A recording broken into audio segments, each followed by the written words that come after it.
to the String Theory of the Unexplained. I'm your host, John Ventry. Your co-host is Fred Saluga. And today's episode is Dogman and or Werewolves. Welcome to the show. All right, Fred. First I got to apologize for my face, not for the reasons that you may think. But I was pulling weeds and I got poison ivy on my hand. So it's all over my neck, it's on my face, it's swollen, I can see it, it's a little bit red. So that's why I look the way I do for this episode and the next one. So let's talk about Dogman and Werewolves. Now, I remember a couple of years ago, I kept hearing Dogman. I said to you, what is Dogman? We're still trying to figure it out. I didn't know, but you said it was werewolves, right? Well, that's what they say. That's what they say, is that it's werewolves. Yeah. So I said, you know what, let me do some history. I bought this book. This is actually a very famous person, Sabine Baring-Gould from 1850s. Mm-hmm. This is the book. I kept seeing it referred to as the book on werewolves, right? And matter of fact, for the next episode, I have his other book on biblical prophecy. Mm. So we're going to talk about that. But then I got, Rosemary Ellen Guiley's Werewolves and Dogman. Right. So, these are probably the two best that you could get to do some research. And of course, I went online to find out a lot more. So let's talk about the history now of werewolves and Dogman. The first recorded use of the name, the word werewolf, was in 1017 in England. The first time they put it in print. Right. So, and then I'm watching, some of the Viking shows, and that new movie just came out. I can't remember the name of it. There's one scene there where they got the wolf skins on, mm-hmm. and they're drunk, and the witches are doing spells, and they're dancing around the fire. And I don't know if it was that movie or a different show I saw that said werewolf meant you wore the wolf skin. You wore, right. That's where it came from, werewolf. Yeah. So that's where it came from, was the Nordics and the Vikings. But they were also werebears, not as popular, but they would take a bear skin and wear it. Russia did that because the bear is the Russian. And the Germans did it too, along with wolves. But it was the werewolf that became the most popular, because humans have a connection to wolves because dogs come from wolves. Right. So, we all love our dogs, and dogs, come from wolves. So there's a connection there with us. So it was funny too. The wolf skin I got hanging up that I bought in Alaska in the hallway there, it's up above the swords and everything. Okay. When I came home with that, my Doberman, I had it, it was kind of like all rolled up and the head was there. I came at him with it like that. He jumped, he knew it was a wolf.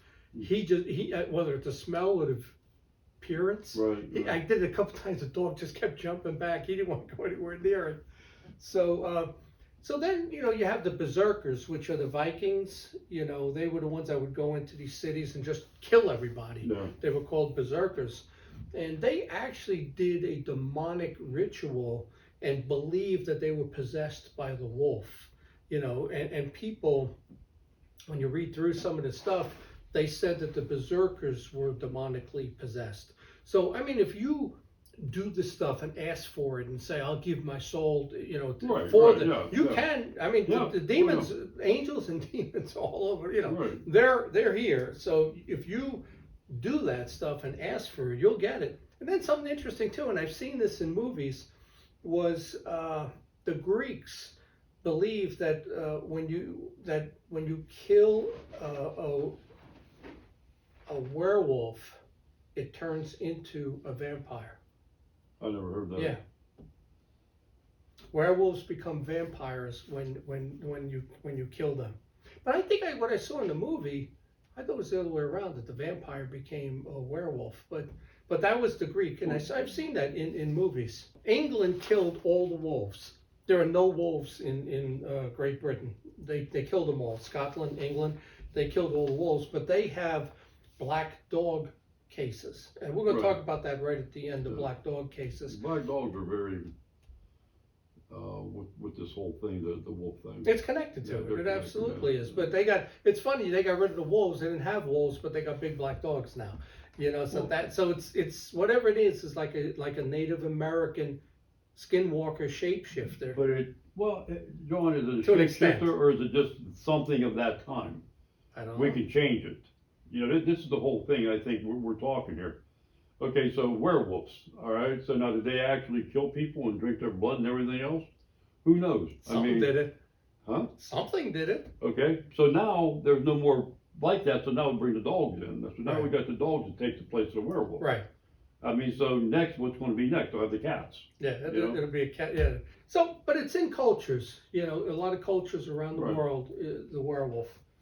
So, so how do you become a werewolf? You know, the interesting, the Greek and Scandinavian gods all had the ability to turn into an animal, and theirs was more for convenience.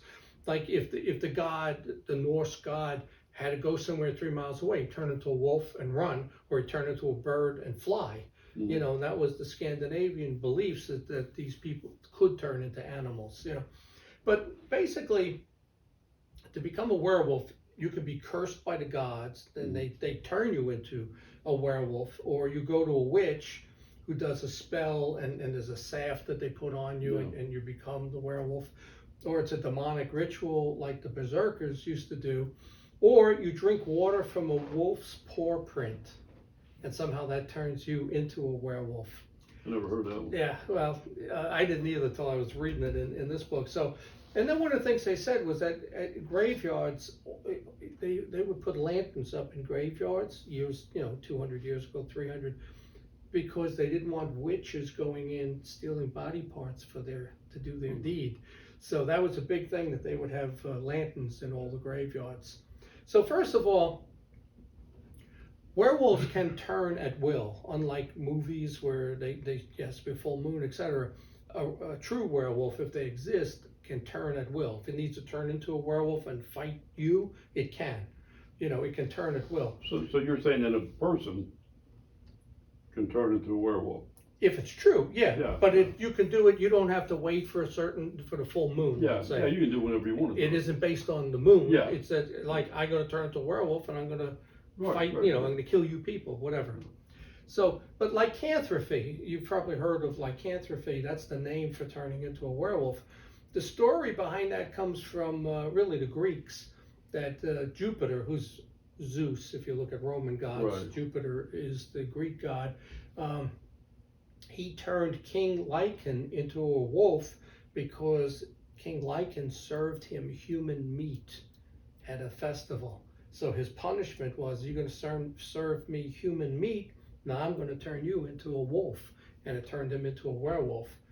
You also got cyanthropy, which is the ability to shapeshift into animals. Okay. So that's the technical name for shapeshifters, is cyanthropy.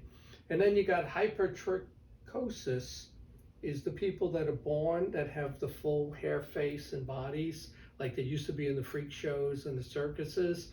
And some of the legend is based on them too, because they were real human beings that you could walk up to and talk Right. to, and they always look like a wolf, But that's the background on that part.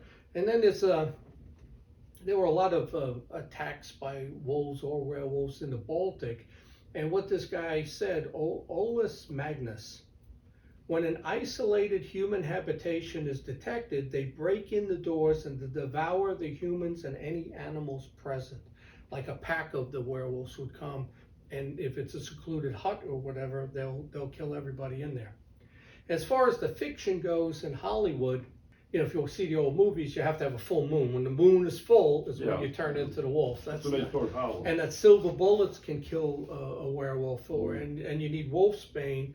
And it's funny, in everything I read, didn't say anything about being bitten and turning into the wolf. That has Right. nothing to do with it. You got bit, you got bit. It's an animal that bit you, right? But I came across something else that says the only silver that works on them, probably works on witches also, is if you have the silver from one of the 30 pieces of silver that Judas got. When Judas got the 30 pieces of silver to betray Jesus, that silver, the original 30, will work on werewolves. It'll kill them. So then no other silver kills them? No, just those, because those were the payoff for betraying Jesus. Those were the only ones that work. So when you talk about the bite, you don't turn into a werewolf. That's just vampires. vampires, when they bite you, you turn into a vampire. Yeah, we'll have to do an episode on that and see if it's true. It may not be true, you know. Yeah. But the first movie was a silent movie in 1913 called The Werewolf. Then 1935, a talking movie in England called Werewolf of London. Right. I don't know if you ever saw that one. And then you got the 1941, The Wolfman, which was Lon Chaney Jr. Right. here in the United States. And I always liked that movie. But here's a famous line from it, from Maliva, the gypsy woman. This is a famous line. The way you walk is thorny through no fault of your own.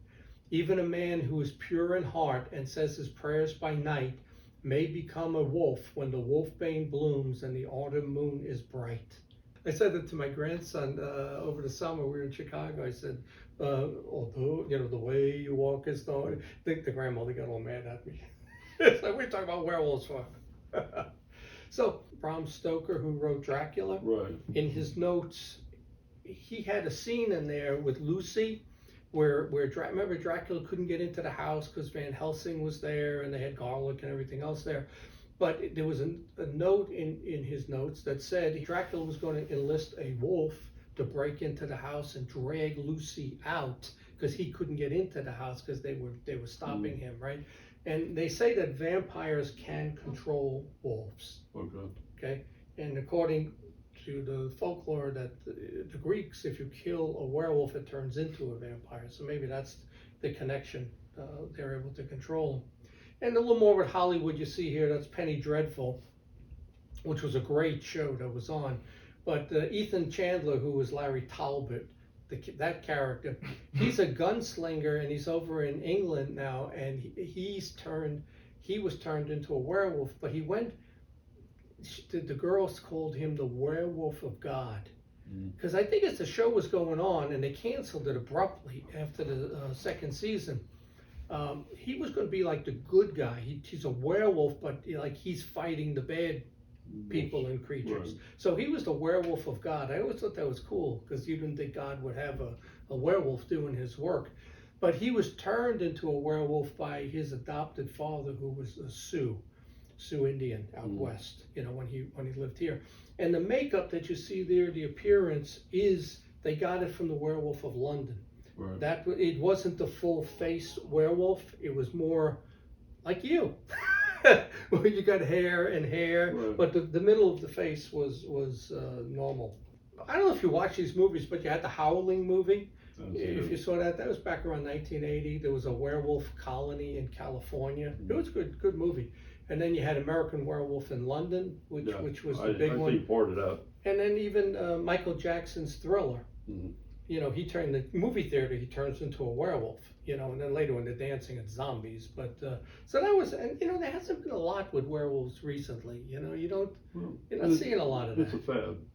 Well, it comes and goes, you know, and like we're going to talk about the transformation into Dogman, right? Yeah. So you don't hear werewolf being said. But all of the famous cases of the werewolves came from France, and they called it the loup-garou. Yeah, down in Louisiana. Yeah, and you think about it, Michigan is where the cases were, and Louisiana, New Orleans, right? But who settled those areas was the French. Right. The French settled, you know, that part of Michigan with the fur traders and down in Louisiana. So this is an interesting case that's always referred to. 1764, for 2 years, the Beast of Gévaudan. And there's been movies made about it. It's supposed to be a werewolf. It killed over 60 people, almost all of them were children. So it was targeting children. It would eat their face, rip their head off, and pull the flesh from the bones. It had short ears and a short snout, not the long face like a dog, right? Had reddish fur and black fur down its back, had long, sharp teeth, and it was twice the size of a wolf. So you talk about something that's probably in the 250-pound range, was the size of it.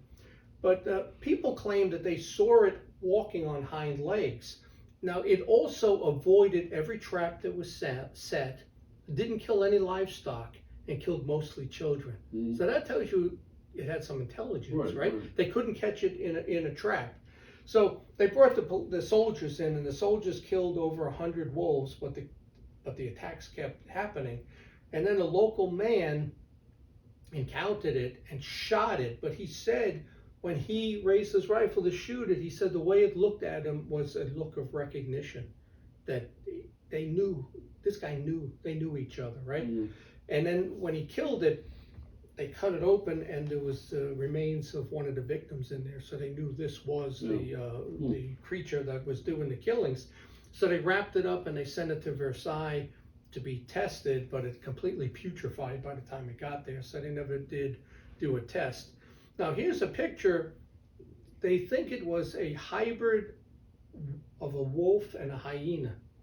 You know, kind of like the picture you just showed me inside of something that was killed locally. Here. It has hyena stripes on it. So they said if it was a hybrid between a wolf and a hyena, you might get this kind of big animal.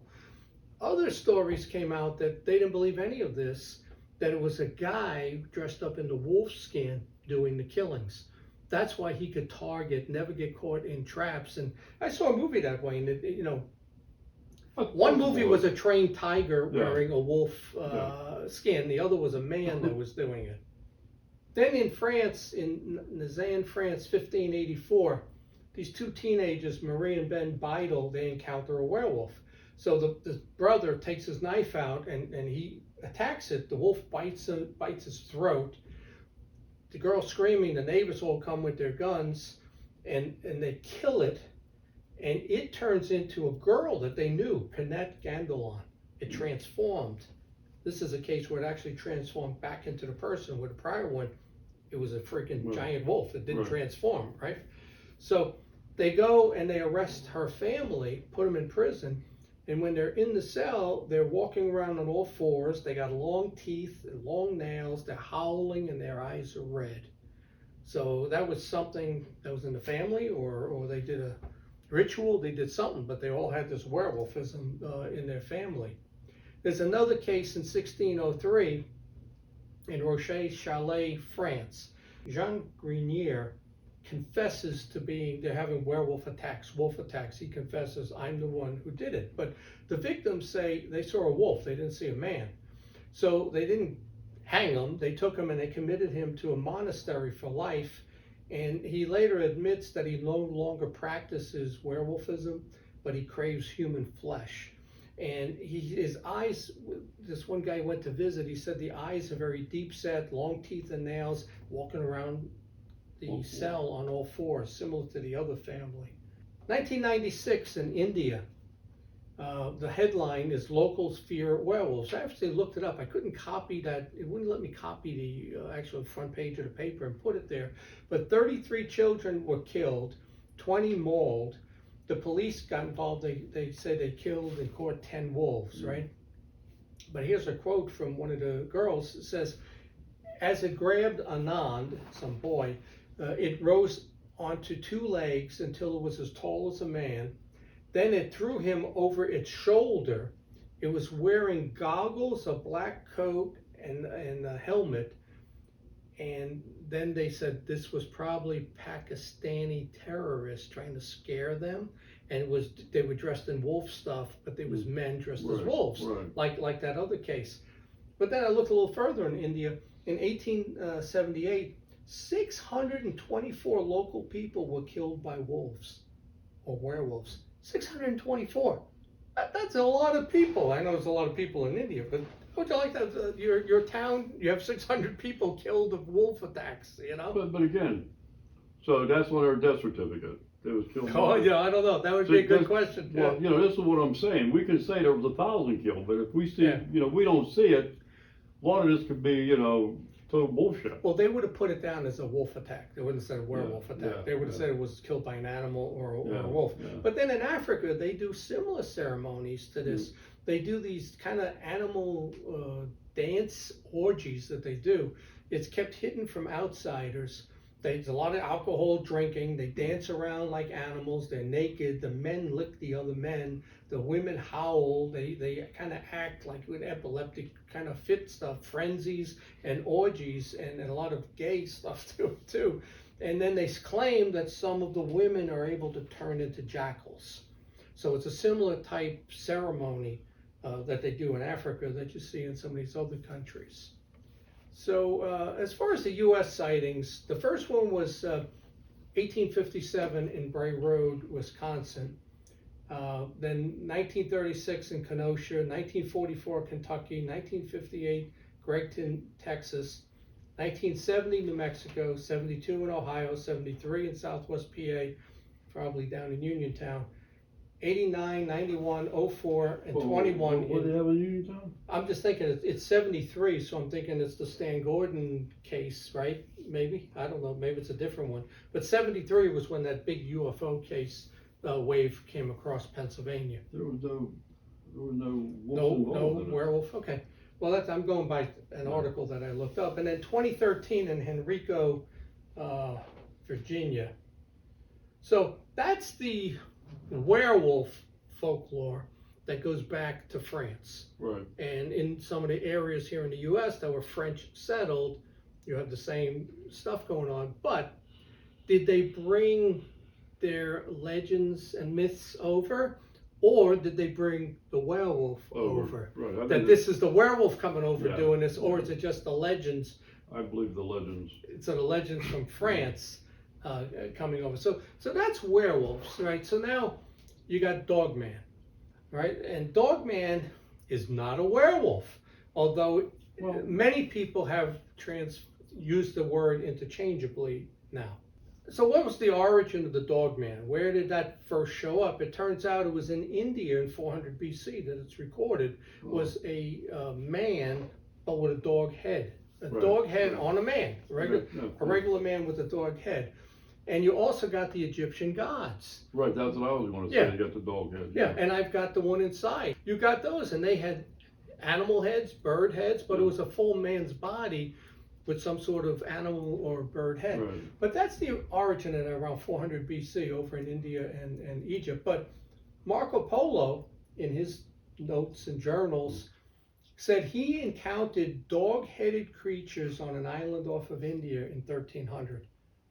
So he's not calling them werewolves because, he's close enough, Italy and France that they probably knew of werewolves. He called it a dog-headed person, right? So they interchange that today. And the first case in the U.S. was 1887 in Michigan. And the Beast of Bray Road, I think is very similar to all of this. So I'm looking into this, and I come across your friend, my friend too, Jody Cook, right? And he runs the North American Dogman Project. Right. And on his site, I'm crediting here obviously for the chart that he puts up, was a regional map of the U.S. So if you look at it, where in the U.S. do you have these Dogman sightings? 53% of them are in the Midwest, okay? The Midwest really from Ohio out to looks like Nebraska. Oh, good. You got 11% out west on the West Coast, 14% in the Southeast, only 8% in the Southwest, and 12% in the Northeast. So more than half of them are in 7, 8, 9, 10, 11, 12 states. These 12 states have 53% of all the sightings. So it's kind of interesting map that he had put together on these cases. Michigan has a lot of them. And again, Michigan was settled by the French. France has a long history, right? So, like they call it the Wolverine state. So I was thinking it should be the Werewolverine state for werewolves and Dogman. It kind of morphed into something else, right? You had werewolves. Yeah. Then over you said, like you said, you got Dogman, then you're going to have Catwoman, sometime in the future. But these cases of the attacks were in cycles. Mm-hmm. It wasn't like it was every year, multiple, and then it would stop for 7 years, 10 years, that type of thing. So it ran in cycle. Oh, we're actually at that part right now. So what we're going to do, well, Fred, tell them about the song. The song. All right, well, it was an April Fool's joke. I think it was 1987 up in Michigan. Disc jockey up there wrote a song about a werewolf and played it on the radio. And it was a big joke. Okay, within 10 hours, they had 500 reports that somebody had seen this creature. So now, again, what was this creature before they made that song up? Was it a Bigfoot? I mean, the song was The Legend of Dogman. Yeah. I mean, so if there was 500 sightings there, what was this animal before the Dogman? I mean, let's be realistic here. So now you got Bigfoot, you got Dogman, where the hell do these animals live? I think they're interdimensional. My opinion, they're interdimensional and they come into our I agree with you, but you got a lot of them, they call us woos. I mean, they say these things are actually flesh and blood, which I think they're flesh and blood when they get here. Yeah, yeah. But, I mean, again, so now you got 500 people making a report. How many Dogmen are running around Michigan now? Yeah. So where'd they go? Yeah. Well, what's funny, I've noticed, because this isn't really my topic, is that when I used to go to the Bigfoot meetings and stuff in Jeanette, and what I've seen is that the hunters in the Bigfoot field, they claim it's a mammal.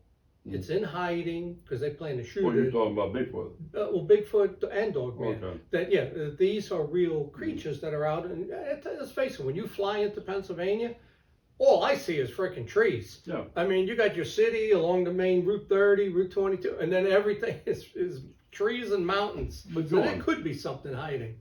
Show me a body. I agree with you. Until you show me a body, it ain't there. Yeah.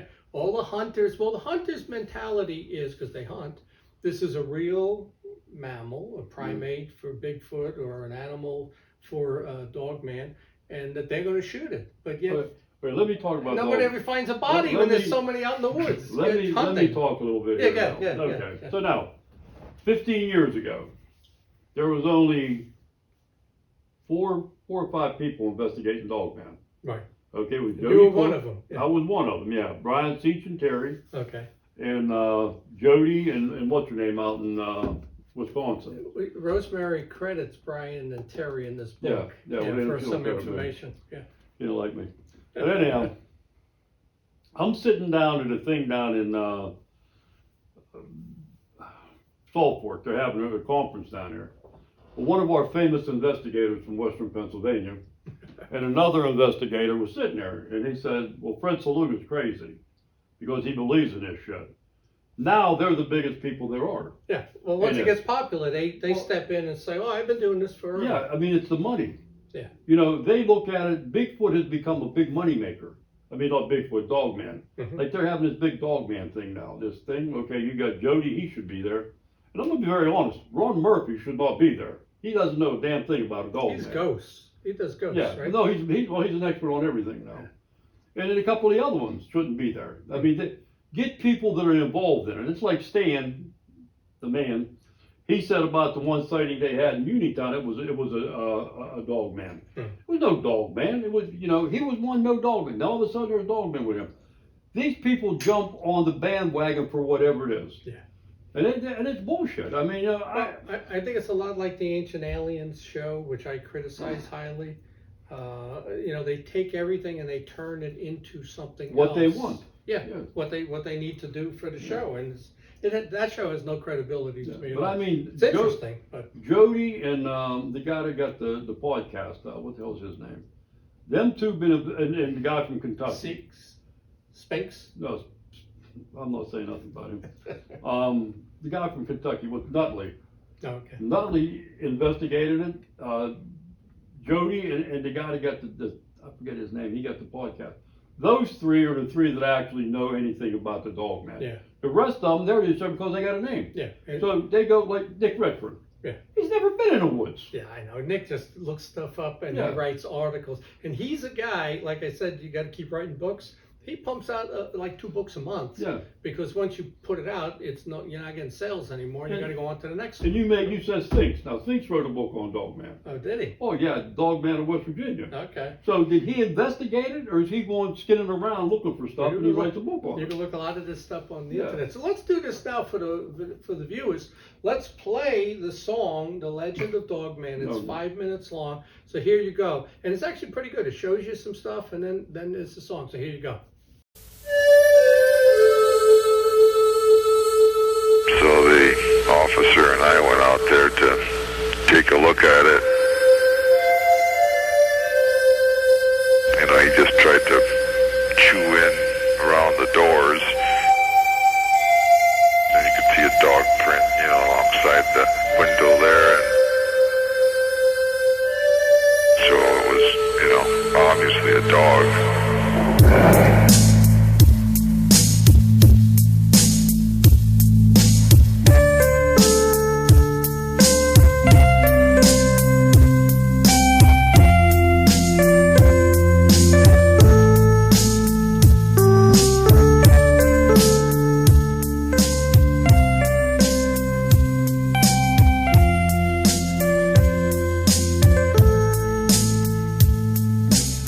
Summer morning in early June is when the legend began.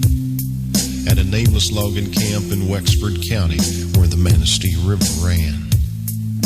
11 lumberjacks near the Garland Swamp found an animal they thought was a dog. In a playful mood, they chased it around till it ran inside a hollow log.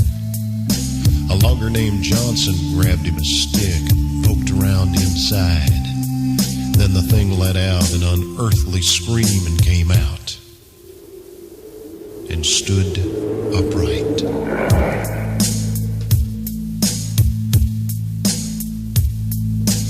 None of those men ever said very much about whatever happened then. They just packed up their belongings and left that night and were never heard from again. It was 10 years later in 97 when a farmer near Buckley was found. Slumped over his plow, his heart had stopped. There were dog tracks all around. 7 years past the turn of the century, they say a crazy old widow had a dream of dogs that circled her house at night. They walked like men and screamed.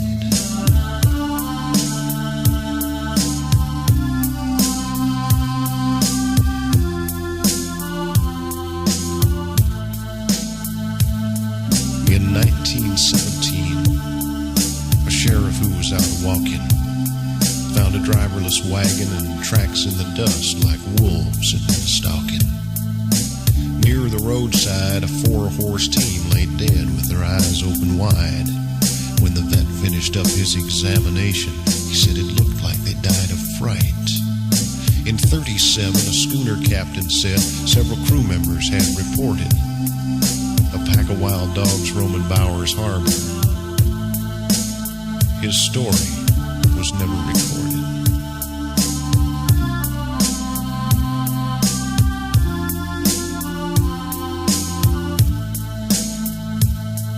In 57, a man of the cloth found claw marks on an old church door. The newspaper said they'd been made by a dog. He'd have had to stood 7'4". In 67, a van load of hippies told a park ranger named Quinlan they'd been awakened in the night by a scratch at the window. There was a dogman looking in and grinning. In 77, there were screams in the night near the village of Bel Air. Could have been a bobcat, could have been the wind. Nobody looked up there. Then in the summer of 87, near Luther, it happened again. At a cabin in the woods, it looked like maybe someone had tried to break in. There were cuts around the doors that could only been made by very sharp teeth and claws. He didn't wear shoes because he didn't have feet. He walked on just 2 paws.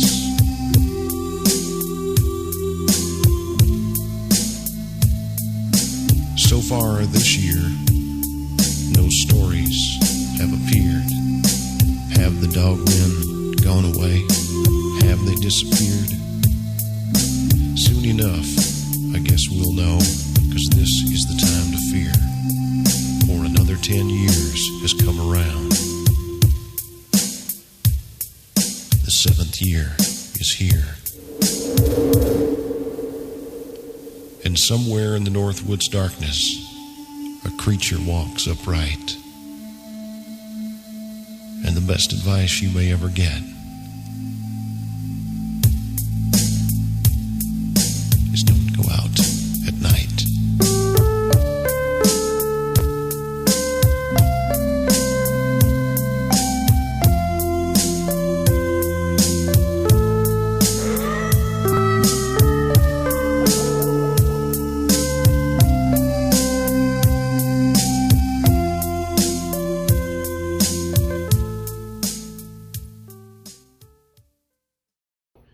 that's what kicked it off, because prior to the 1987 song, Right. there was a couple of cases Yeah. over years and in cycles, and then all of a sudden Dogman becomes a thing because of this song. It really did kick it off, you know.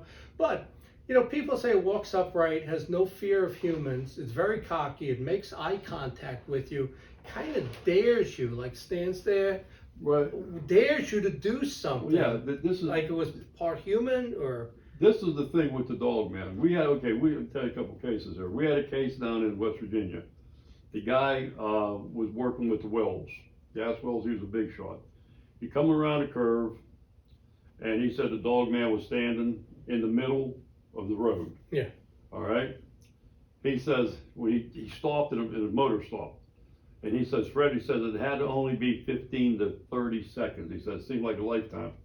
But he says the thing was looking at him, and every now and then it would turn around and look like there was something in the woods waiting for it. Mm-hmm. He said the thing opened its mouth, and he went to start the car up. I mean, the motorcycle up, and he hit the horn accidentally. When he heard that horn, he took off. Yeah. And a lot of people say that for some reason, if you hit the horn, they go. So I don't know if it's a frequency or whatever. Well, we got good hearing, and that thing is... Yeah. Okay, then we got another case. The guy from Greene County. Okay. Here's a guy. He says that he's seen the Dogman, and he got in a fight with him. All right? So he's fighting the Dogman, and the Dogman opened his mouth up to bite him, and he goes and he punches the Dogman all the way up to here, went down his throat. He jumps on the Dogman, and the Dogman passes out. All right? He's pulling his arm out. He says, oh my God, it stung so bad from the funk. He says, you know, Dogman wakes up. Dogman looks at him, and they make eye contact, and Dogman looked at him and ran. Now, really, if this thing is so damn brazen, kicking ass, why would he run from this guy?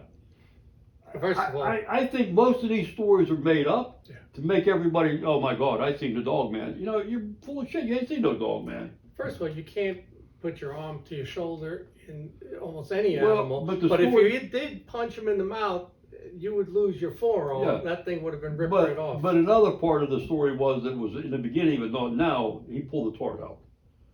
So he pulled its heart out too. Yeah, but that's no That's longer part the of the- story. the It's fiction. totally different now, you That's know? part of the fiction of the Yeah. story. But here's a picture from 1961, Fred. You want to take a look at that? That's one of the few pictures of Dogman. To me, it looks like a wolf, I but know, it's see, kind yeah, of yeah. it's kind of up on its hind legs. You know, whether it's going over a log or something, I don't know. But nobody authenticated the picture. Right. But this was taken back during But- these waves in '61. But it's again, John, where do we have evidence? What evidence do we have besides people? How There's many not. people got bit by it? It's the same evidence you have for Bigfoot. Yeah. A couple of people get fur, and then it turns out to be some sort of a canine Yeah. or something. There really isn't. But Beast of Bray Road, now that's the most famous case, Yeah. let's say, in Wisconsin. Right. 18 Linda Goffrey. Yeah, Linda Godfrey, 1857. And then again in 36, 1936, 1989, 2006. This thing is described as 6-7 feet tall, gray, has 3 claws, right? You've seen prints with 3, Right. Sometimes you have 3. Yeah. It's dog or wolf-like face, very lean and muscular though, Mhm. so it's more human looking in the body. It's been said to jump on cars. In one location here in Bray Road, they started issuing hunting permits, but the agency was signing the permits hairy face. So, Well, what's his name was there? Runs around with Bill Burns, the guy in Mintel or whatever. oh, okay, yeah. He yeah, went up yeah, there and he done an went, right. investigation up there, and I didn't see the video, but allegedly he found a lot of evidence up there. Yeah, he did. I was going to get to that in a second. But some people have said they've seen it materialize, like some saw it and it disappeared, or it would just kind of materialize. So again, you get back to, are these creatures interdimensional? And then our friend Eric Mintel in October of 21 went Right. out there to Wisconsin, Right. and they did their expedition and they filmed it. It's in the woods, you see the eyes. I didn't see where it was very clear as to what it was, but he's actually doing part 2 right now. And then in 2005, they made a movie, The Beast of Bray Road. Right. Came out in 2005. So what people said, this is not a Bigfoot. And then here's a story from 1857, close to Bray Road, 6 miles from Bray Road. This thing grabbed a girl, and he did it twice, on May 26th and May 29th of 1857. Parents and neighbors saw it. They chased it. He was running with the girl in his arms, not over his shoulder, not holding it like an animal would, carrying it, and he dropped her, you know, because they were getting too close and maybe couldn't run as fast carrying, I don't know. But it happened twice, and that was documented. Again, we did an investigation, me and Brian. Yeah. And the group. The Shenango Valley Dog Boy. Okay, there was a farm, and the lady was on, that it happened to, she was on all kind of TV shows. The mother was walking down the road, there was a dog boy. He's just like a dog man, but he's a boy. He came out of the house, he ran down and grabbed her, and they busted, you know, they got loose and they ran, okay? And he was a dog, they had him locked up in the house all the time. But what happened, we went up there, we was looking around where that house allegedly was. Every neighbor there came and asked us what we was doing. We told them we was hunting blackberries, all right? We went back up a month later, the house was down. Nothing was there no more. So, I mean, again, Dog Boy, I mean, you know, they did the big thing up in Shenango Valley, the Dog Boy up there. So was he really a dog boy, or did he have, what they call that disease, Hypertrichosis? Well, the one we mentioned in the beginning. Could be, it could have been it, and that's why they were chasing him. But then you get to the Native American up in Michigan, the Chippewa in Michigan. They have something called Witchy Wolves. And what that is invisible spirit dogs that guard graves. And I've seen this in movies where you hear this high-pitched barking and kind of laughter, but it's coming from every direction, like you're surrounded in them. And they say that these witchy wolves, and they're invisible, actually jump on people and scratch them and bite them. It doesn't kill anybody, but it's just more to scare you away. Well, but see, again, when you look Native Americans have, but if you look at that, they got a legend for everything. But if you look at that, allegedly Bigfoot, you can find him at the old graves too. Okay, like, I believe that, again, like you say, the Native American. I believe the Native Americans have more they say than we know. Oh, they're very close. They don't tell outsiders. Yeah. But I mean, I believe that, you know, like Bigfoot is there. Because if you get an old graveyard, and like another thing with Bigfoot, if you interview somebody seeing a Bigfoot, I always say the third thing, can you tell me your nationality? For what reason? Or do you have any Native American blood in you? What does that matter? It matters a hell of a lot, because 7 out of 10 people I interviewed said they had Native American blood in them. Yeah. And I believe that Bigfoot actually guards the graveyard, and then I believe these things would guard them. Yeah. I mean, it's the old thing. I mean, well, that's why traditions and you know, race and culture in a lot of ways are important with something like that, where they can sense it. Yeah. And you either have that or you don't. Let's move over to Bigfoot just for a second, because I think there is a relation. In the slide here, Fred says, "Are they cousins?" Question mark. So you have Bigfoot. Some people say they're able to dematerialize. We just mentioned that with the Dogman. Now, Bigfoot, here's a cool chart. I don't know if you've seen this one, but it's 9 to 11 feet tall, maybe 8 to 11. Yeah. They can mate with women. They can have grunt, gestures, howls. Look at the difference. It's the size of bigger than a black bear, at least the same brown bear. Look, compare it to a human and a mountain gorilla. It's twice the size of a mountain gorilla. Can you imagine running into something like that? I mean, I think you would just freeze. I think you would go into shock, you know, seeing something that huge. I always say this, if I see something that big, I'd have water coming in every orifice in my body. Would be wet at that time. So the Navajo, and I like these legends, you know, but the Navajo have the Skinwalker legends. And, you know, right now you got the movie Prey, Predator, right? So Prey, and it's based around the Native Americans, right? So when I put that presentation together on Native American folklore and legends, what my mind was saying, because of all the different creatures, somebody should come out with a series of all these different creatures, or movies or show. You know, they're doing it with Predator, but they got some cool things. But the Skinwalker, the only way to kill it, according to the Navajo, is you have to dip the bullet in white ash and shoot him. For some reason, white ash will kill a Skinwalker.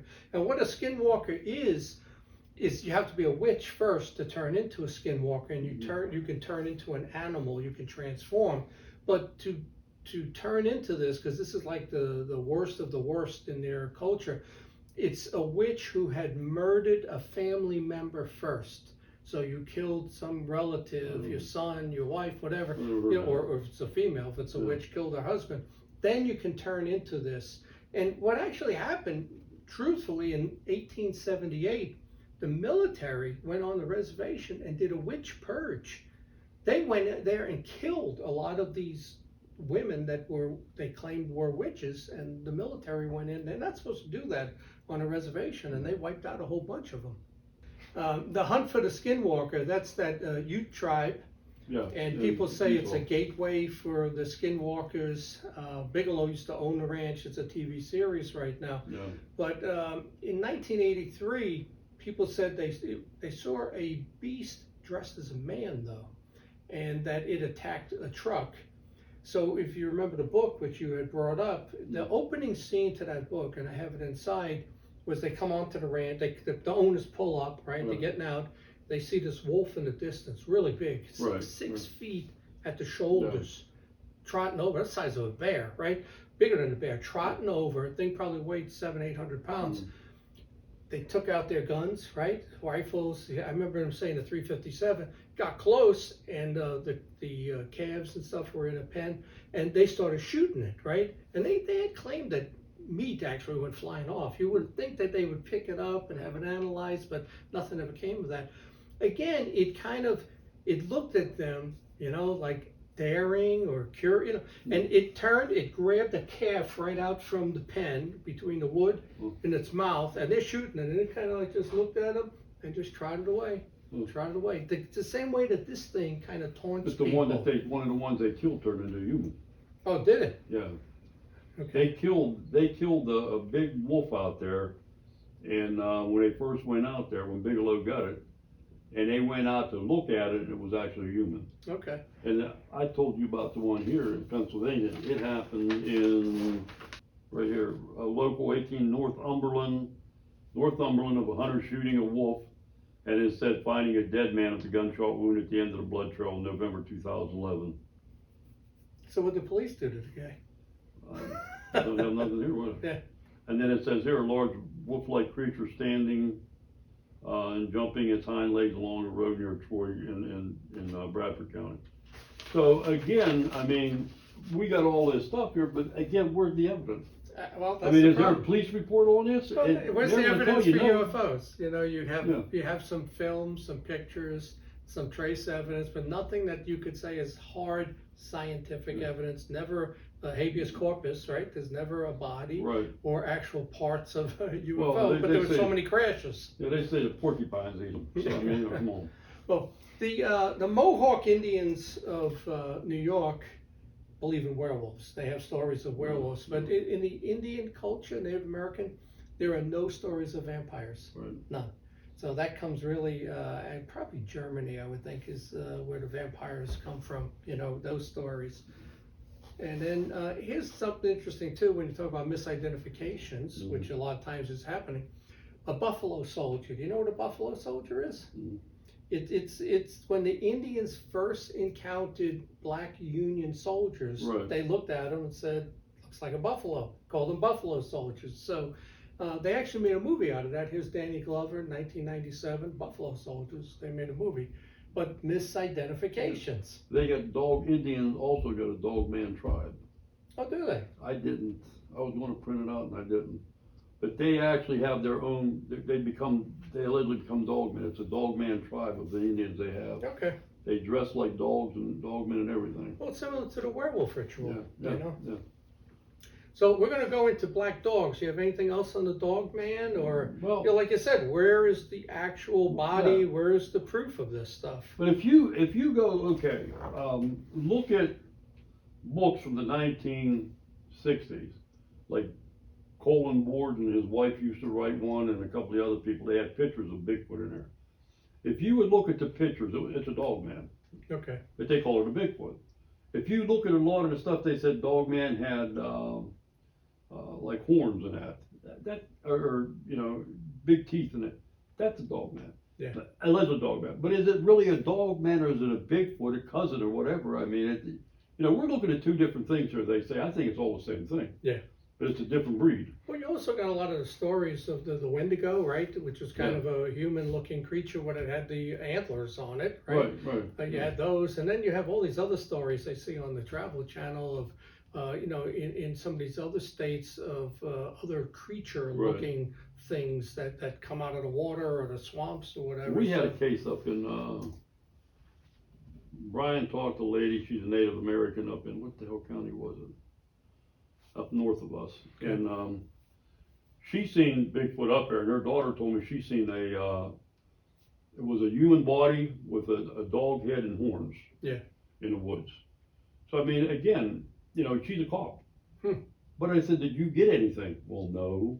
I mean, again, you just can't say this stuff. You try to pick something up. I mean, Yep, I know. That's the problem with this. Is it urban legend or is it real? So let's finish up with black dogs in Great Britain, because they killed all their wolves. So they've never photographed a black dog, these huge black dogs that they talk about. And they used to have a legend there in churchyards. The first person buried in a churchyard, burial, the family must bury a black dog at the north side to stand guard.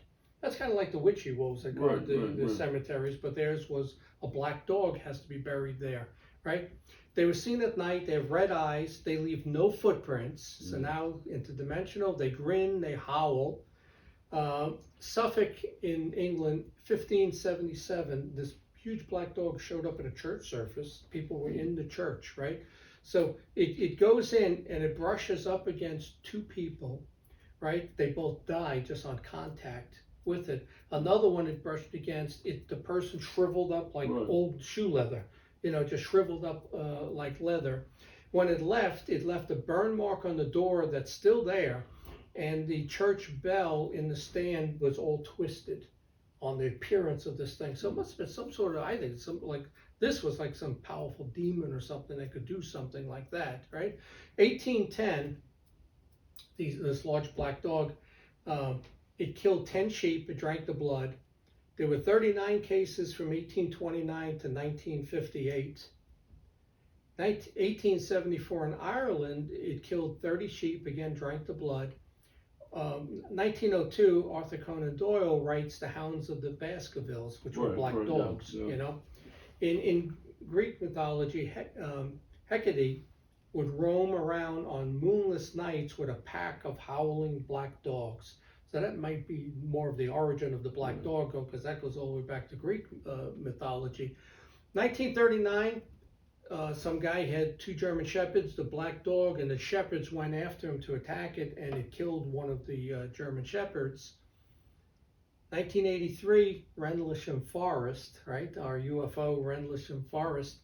And the thing reappeared 6 times, but it would like appear and then it would disappear and would appear 6 times. But it left a smell of like burning metal, was the odor that was left behind. They say to get rid of them is you do an exorcism, right, with a priest, or there's certain artifacts and you can remove the dog. So here you see a picture. You can see the woods, except I said there's no pictures of it, so there is no black dog in that picture, Fred. There's not one in there. But it's odd too that they said that a UFO landed in a graveyard and dropped off black dogs. Oh, okay. Black dogs came out of the UFO. So again, are they alien? Are they interdimensional or what? I mean, again, we have no idea. You have anything else left on the Dogman? No. Okay. So here, since we're talking about Dogman and werewolves which grow here, the final slide is you have Fred and I, 45 years ago, when we had hair.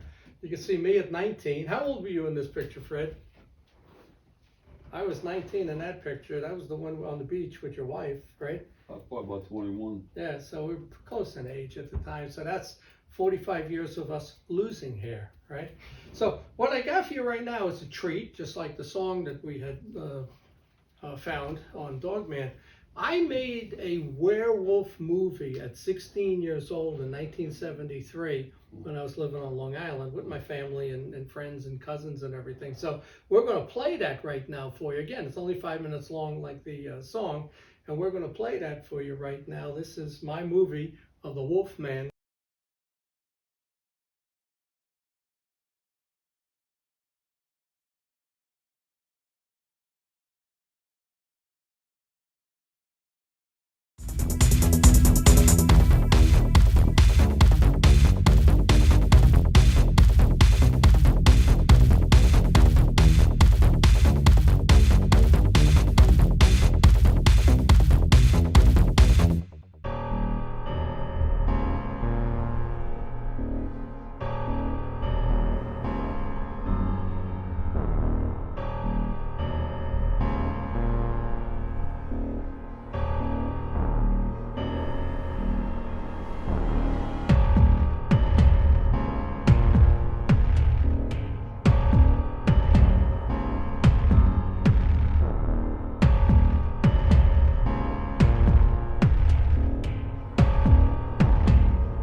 that's our show. I hope you enjoyed it, and our next episode is coming up shortly after this. Thank you.